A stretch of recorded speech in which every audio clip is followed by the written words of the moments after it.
사사기 19장 22절에서 30절 말씀. 사람답게 살기 위하여. 그들이 마음을 즐겁게 할 때 그 성읍의 불량배들이 그 집을 애워싸고 문을 두들기며 집주인 노인에게 말하여 이르되 내 집에 들어온 사람을 끌어내라. 우리가 그와 관계하리라 하니 집주인 그 사람이 그들에게로 나와서 이르되 아니라 내 형제들아 청하노니 이 같은 악행을 저지르지 말라. 이 사람이 내 집에 들어왔으니 이런 망령된 일을 행하지 말라. 보라 여기 내 처녀딸과 이 사람의 첩이 있은즉 내가 그들을 끌어내리니 너희가 그들을 욕보이든지 너희 눈에 좋은 대로 행하되 오직 이 사람에게는 이런 망령된 일을 행하지 말라 하나. 무리가 듣지 아니하므로 그 사람이 자기 첩을 붙잡아 그들에게 밖으로 끌어내며 그들이 그 여자와 관계하였고 밤새도록 그 여자를 능욕하다가 새벽 미명에 놓은지라. 동틀 때 여인이 자기의 주인이 있는 그 사람의 집 문에 이르러 엎드러져 밟기까지 거기 엎드러져 있더라. 그의 주인이 일찍 일어나 집 문을 열고 떠나고자 하더니 그 여인이 집 문에 엎드러져 있고 그의 두 손이 문지방에 있는 것을 보고 그에게 이르되 일어나라 우리가 떠나가자 하나 아무 대답이 없는지라. 이에 그의 시체를 나귀에 싣고 행하여 자기 곳에 돌아가서 그 집에 이르러서는 칼을 가지고 자기 첩의 시체를 거두어 그 마디를 찍어 12덩이에 나누고 그것을 이스라엘 사방에 두루 보내매 그것을 보는 자가 다 이르되 이스라엘 자손이 애굽 땅에서 올라온 날부터 오늘까지 이런 일은 일어나지도 아니하였고 보지도 못하였도다. 이 일을 생각하고 상의한 후에 말하자 하니라. 죄를 지은 사람은 재판을 받고 형량에 따라 감옥에 가게 됩니다. 감옥에서 여러 교화 프로그램들을 통하여 자신의 죄를 뉘우치고 새롭게 살기로 결단합니다.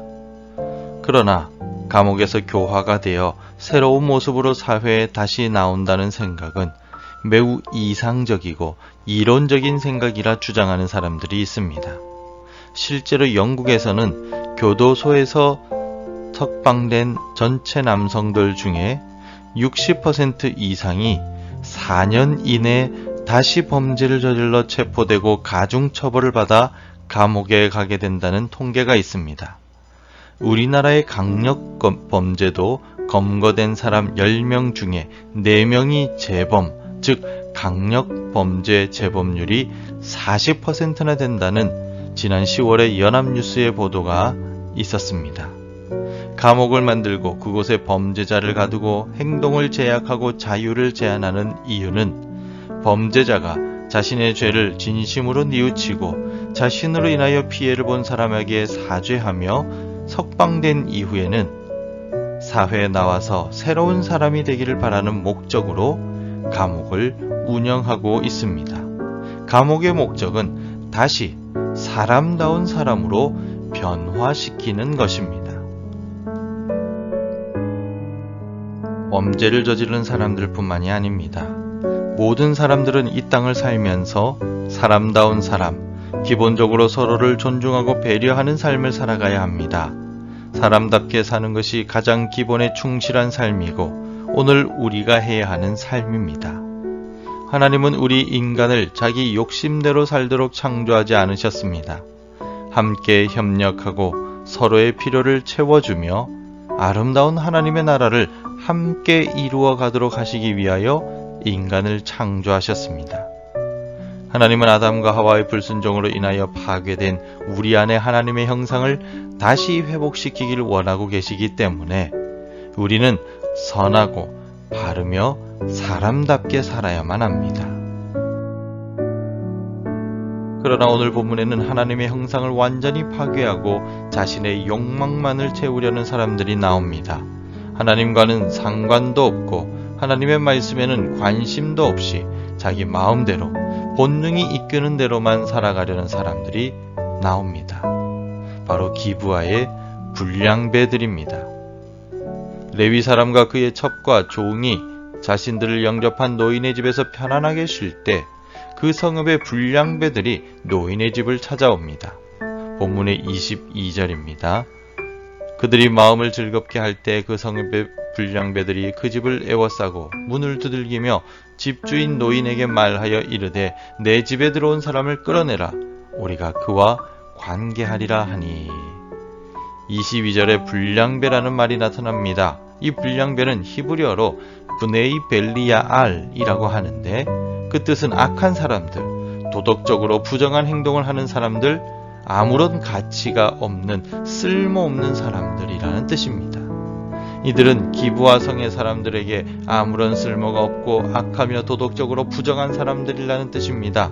이들은 사람다운 사람이 아니라 하나님의 형상을 나타내는 사람도 아니며 하나님의 말씀대로 살아가는 사람들도 아니라는 뜻입니다. 기브아의 불량배들과는 달리 예수님께서 비유로 말씀하신 선한 사마리아인을 기억해 보십시오. 누가복음 10장에서 예수님께서는 선한 사마리아인의 비유를 말씀하시며 형식적이고 율법적인 유대교의 문제를 지적하셨습니다. 유대인 지도자들은 율법의 형식에만 집중할 뿐 율법의 정신인 사랑에 대해서는 관심이 없었습니다. 그래서 예수님은 선한 사마리아인의 비유를 통하여 당시의 종교 지도자들이 레위인이나 제사장들은 강도 만난 사람을 지나쳐갔으나 이방인처럼 취급받던 사마리아인은 율법의 정신인 사랑을 베풀었다라고 강조하고 있습니다.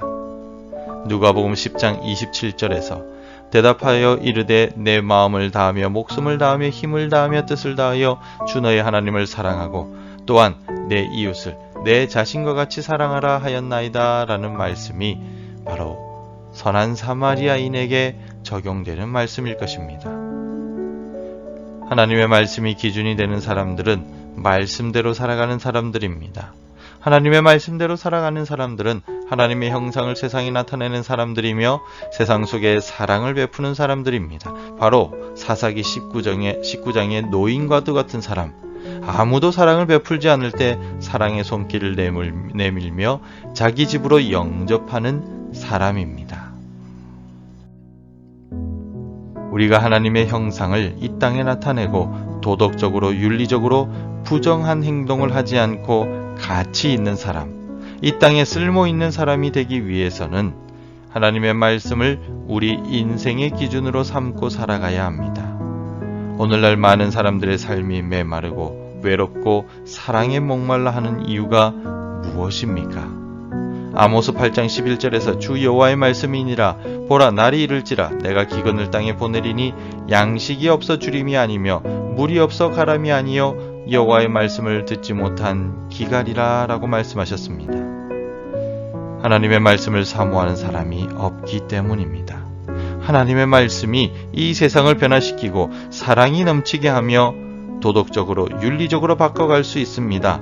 하나님의 말씀이 바로 우리 인생의 내비게이션입니다.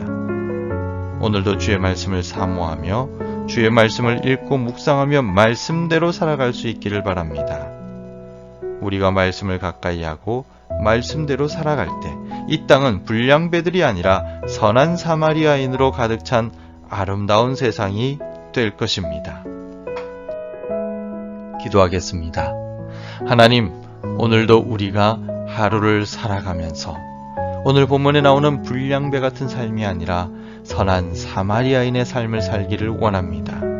하나님의 말씀을 마음에 품고 그 말씀대로 살아가며 실천함으로 이 땅이 하나님의 나라로 온전히 변화될 수 있도록 오늘도 말씀을 실천하고 말씀대로 살아가는 우리가 될 수 있도록 인도하여 주옵소서. 예수님 이름으로 기도합니다. 아멘.